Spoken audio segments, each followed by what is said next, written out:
Igbo ndị ọma, Igbo ndị nwere mmadụ, Igbo ndị ji eme ọnụ, Igbo ndị na-aga mba tipa ndị gbagara be ha anya, anyị eburukwa bata ọzọ, ọ ka bụkwa n'ebe anyị nọ. Na-atụfughị oge ị ga-ahụ ezigbo nwoke ọma, nwoke mara mma karịcha ihe niile, ka o jirigodo nwayọ gwata ya aha ya. Eze biko gwatigodo Igbo ndị na-ele anyị aha gị. His Majesty Eze Dr. Ambassador Chukwudi Judy Henetu, Eze ndị Igbo, the first in Ghana, Eze Ọhazurume. Nike Chineke ihe 5 years ndị Igbo bi na Ghana chiri m eze ndị Igbo ha. Enwekwe ndị eze udo ndị nọ under me nọ different local governments na-eso na-achịkọta ndị Igbo. Ndekwa na Ghana anyị nwere over 2 million Igbos. Ghana anyị na-eme ọfụma.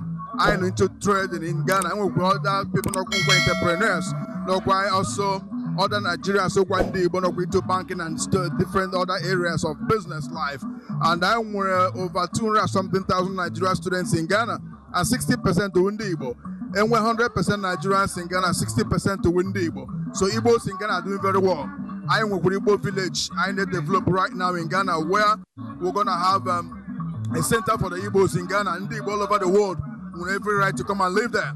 I don't want to Ghana. I am with the Igbo speaking school, and I got every Saturday from 10 to 12. I'm with about 720 students so far. Now I'm at Igbo school in Ghana. So Igbo school, Igbo village, Igbo ndi Igbo bin Ghana on the Jamaica in Homa.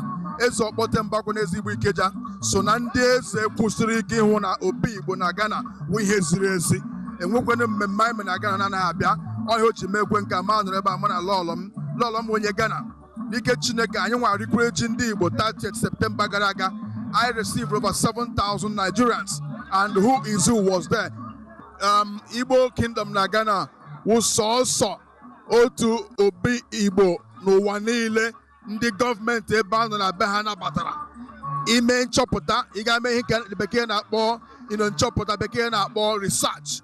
Ị ga-ahụ na anyị nwa so na ndị eji amatụ ihe ọma na mba ụwa dị iche iche. Ile anya ji nke anyị riri ụwa niile bịara ya. Ị ga na-ahụ ya na YouTube, na-ahụ ebe niile.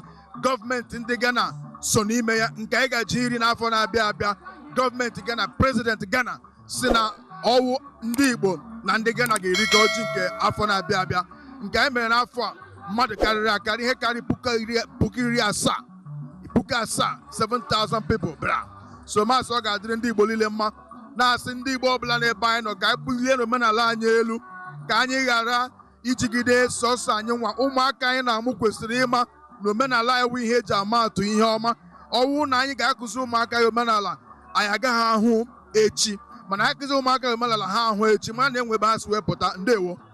Asị yiri asị olu ha, ị ga-ama na ndị eze nọ n'ebe a. Ndị eze ndewo nụ. One day like joke like this. Biko, mi nọ n'ihu oche, mi nọ n'azụ oche, mi nọ n'etiti oche, this canopy nọ here.